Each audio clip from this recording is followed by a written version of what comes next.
Hi there.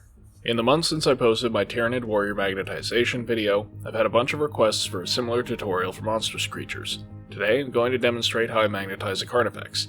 The technique shown here can be easily applied to the other monstrous creatures in the Tyranid line. First things first, snip out the parts you intend to use. Keep in mind that you don't need to magnetize and paint everything in the kit. I suggest starting with just the parts you intend to use in the short term. So I've picked out the biomorphs that I intend to use in game, including some of the converted Devourer arms I covered in the earlier tutorial. I'll be using 3mm and 5mm drill bits. The 3mm fits in a pin vise, but the 5mm here does not, so I've wrapped it in a bit of tape to make a makeshift handle. For magnets, I'm going to primarily use 5x2mm and 3x2mm as shown in this stack, but I'll use a couple of 3x1mm as well.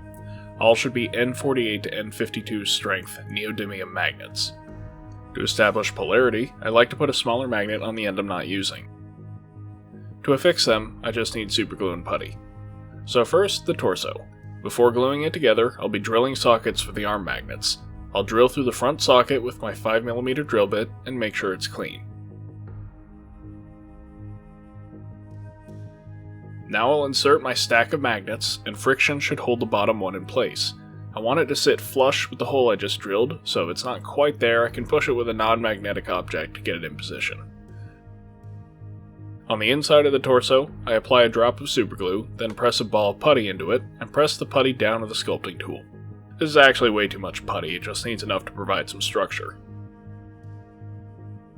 Now I repeat the process with the rear socket, but with a slight difference. I angle this hole, both to avoid the rear wall of the torso, and to adjust the pose of it.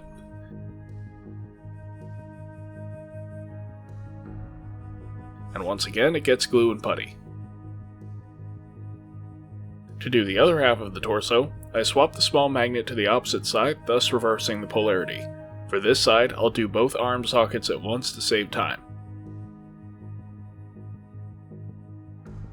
Once the glue and putty are in place, the torso is ready for assembly. So, I glue together the torso, tail, and legs, and assemble the other weapons and heads I've chosen. Notice that I am not gluing the support arms to the barbed strangler or venom cannon just yet. Let's start with the heads. You'll notice I've already snipped off the peg that normally aligns the head. I file down where the peg was, just to get it flat, then use my 3mm drill bit to drill a hole. I insert a 3x2mm magnet, press it flush against the surface, and smear a little bit of superglue across the surface. This is more than sufficient to hold it in place. On the Carnifex body, it's easy to bore out the locating hole and insert another magnet, but for this model I want a slightly different pose, so I'll drill in at an angle instead. I insert another magnet in the hole, using the opposite polarity from the head to ensure they attract. Always double check before you glue. This looks good, so once again a thin smear of glue keeps the magnet secure. I do the other heads, then double check the polarities on each. Seriously, this is a measure twice, cut once sort of thing. I also make sure it matches the polarity of my previously magnetized heads to ensure I have cross-compatibility. Okay, now the carapace. If you look closely at the inside of the plate, you'll notice this small divot. That's where I'll go ahead and drill. Take care not to drill so deep it comes out the other side. Once again, insert a magnet, press it flat, and apply a smear of glue. Once the glue is fully dry, I apply a blob of paint to the magnet, and then place the carapace on the torso. And there we go, I have a mark exactly where I need to drill for the magnets to align. So I'll drill that, reverse my magnet polarity, insert a magnet, use the magnetized carapace to press it into position, and then apply glue. The tail is a little bit trickier. I like to use a knife or file to establish a flat surface on the second to last carapace plate, and then drill and insert a magnet. This time I use a 3x1mm magnet instead of a 3x2, so that I don't need to drill as deeply. I repeat the same process on the tail, reversing the polarity before attaching the magnet, and press it onto the model to ensure it seats to the correct depth. A bit of glue and it's done. On to weapons. So first things first, I insert another 5x2mm magnet into the arm socket. This is the one I'll be gluing to the arm. I hold the arm up to the socket and decide what pose I want. Then I use a knife to slice off the ball of the joint, mirroring the alignment I just observed between the arm and magnet. If I need to cut off more material, I can do so, but this looks pretty good. I apply a tiny amount of glue to the magnet, then attach the arm. If it turns out that the arm doesn't quite reach the magnet, I can use a bit of putty to bridge the gap. Once the glue is dry, I assess fitment. It's not strictly necessary, but I like to go back and wrap a bit of putty around the magnet to rebuild the ball of the joint. Once it cures, any excess can be carved off with a knife. Repeat with the other individual arms, and once again, test fitment. I'm just about done magnetizing the options, just the two-handed weapons left.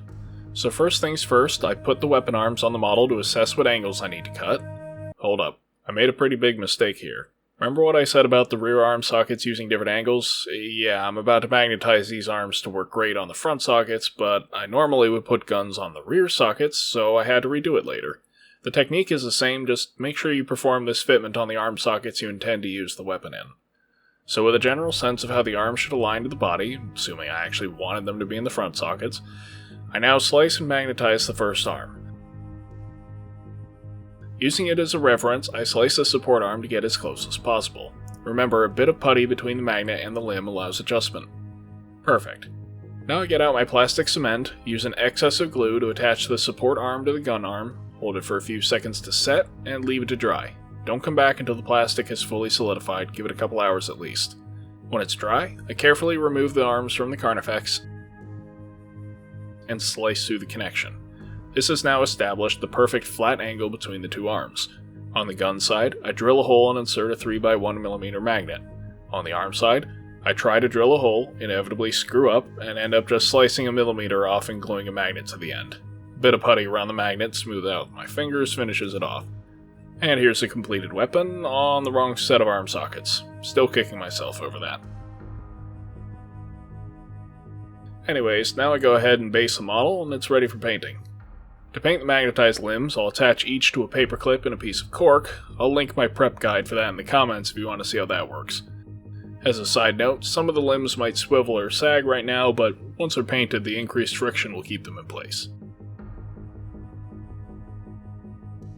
And here's the final painted model, so that wraps up this video. The same techniques could be applied to any of the other Tyranid monstrous creatures, so give it a try and see what you think. I hope you found this useful, and thanks for watching.